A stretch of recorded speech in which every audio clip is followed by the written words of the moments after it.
Hi, this is Rani. Welcome to Rasta TV entertainments Bigg Boss review. So ఎట్టకేలకు అయితే Sonia elimination అయిపోయింది.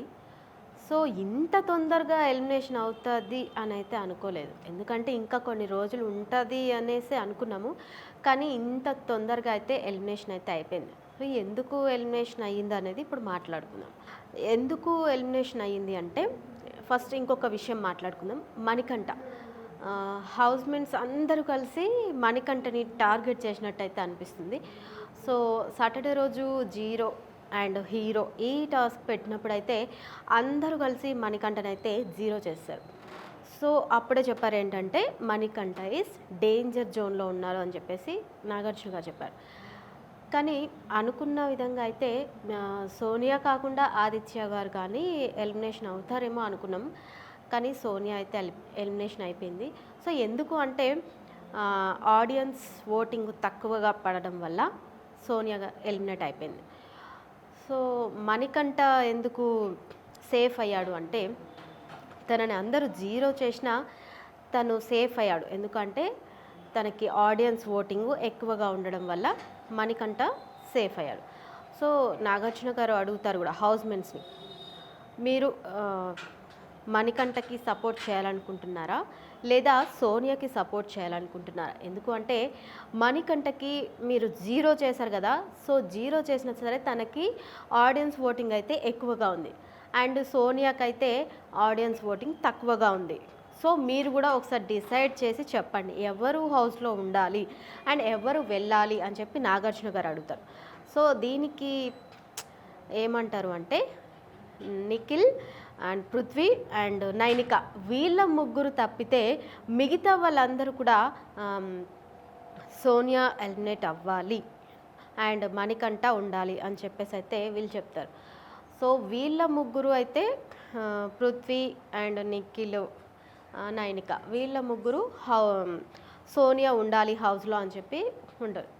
So voting ఎక్కువ members సోనియాకి నెగిటివ్గా చెప్పడం వల్ల సోనియా అయితే ఎలిమినేట్ అయిపోయింది. మణికంఠ డేంజర్ జోన్లో ఉండడం వల్ల నాగార్జున గారు ఏం చెప్తారు అంటే వాళ్ళ చీఫ్కి అంటే తనని ఒక సీక్రెట్ రూమ్ అంటే జైల్లో వేయండి, సీక్రెట్ రూమ్లో పెట్టండి అని చెప్పి చీఫ్కి చెప్తారనమాట. సో ఎందుకు అంటే తను హౌస్‌మేట్స్ అందరూ కలిసి తనని జీరో చేసినందువల్ల మణికంఠని జైల్లో పెట్టమని చెప్తారు. సో సీత వెళ్ళి జైల్లో పెడుతుందనమాట. అదొక సీక్రెట్ రూమ్ టైపు, దాంట్లో జైల్లో పెడుతుందనమాట. ఓకే, నిన్న సండే ఫండే అంటే డ్యాన్స్ అంటే గేమ్స్ అండ్ ఫండే గేమ్స్ ఆడిపియడం and dancing Sonia and Vishnupriya వీళ్ళ ఇద్దరికి గేమ్ పెట్టినప్పుడైతే విష్ణుప్రియ అయితే గేమ్ ఆడుతూ డ్యాన్స్ కూడా బాగా చేసిందని చెప్పుకోవాలి. నాగార్జున గారు అయితే కలమ్మ తల్లి ముద్దు బిడ్డవే అని చెప్పేసి తనకి కాంప్లిమెంట్ అయితే ఇచ్చాడు. సోనియా అయితే కొంచెం ఫీల్ అవుతుంది, ఎమోషనల్గా కూడా అవుతుంది. ఎందుకు అంటే హౌస్లో నన్ను అందరూ అపార్థం చేసుకుంటున్నారు అని చెప్పేసి తను నాగార్జున గారితో కూడా చెప్పి కొంచెం ఫీల్ అవుతుంది. ఏంటంటే లేడీస్ అందరూ వాళ్ళ గ్రూప్ ఒకటయ్యి నన్ను టార్గెట్ చేసినట్టు చేసినారు. ఎందుకు అంటే పృథ్వీతో నిఖిల్తో వాళ్ళకు మంచి friends and brother and sister లాగా ఉన్నాము. సో అయినా సరే వాళ్ళు నన్ను అట్లా నెగిటివ్గా అట్లా ప్రొటెక్ట్ చేయడం నాకు ఇష్టం లేదు, పోర్ట్రేట్ చేయడం నాకు నచ్చలేదు, అందుకే కొంచెం బాధ అనిపిస్తుంది అని చెప్పి కూడా తను ఎమోషనల్గా అయితే ఫీల్ అవుతుంది. సో ఈ రోజు అయితే ఎలిమినేషన్ 4th వీక్ ఎలిమినేషన్ అయితే స్టార్ట్ అవుతుంది. సో ఈ వీక్లో ఎవరెవరు నామినేషన్లో ఉంటున్నారు అనేది మాట్లాడుకుందాం.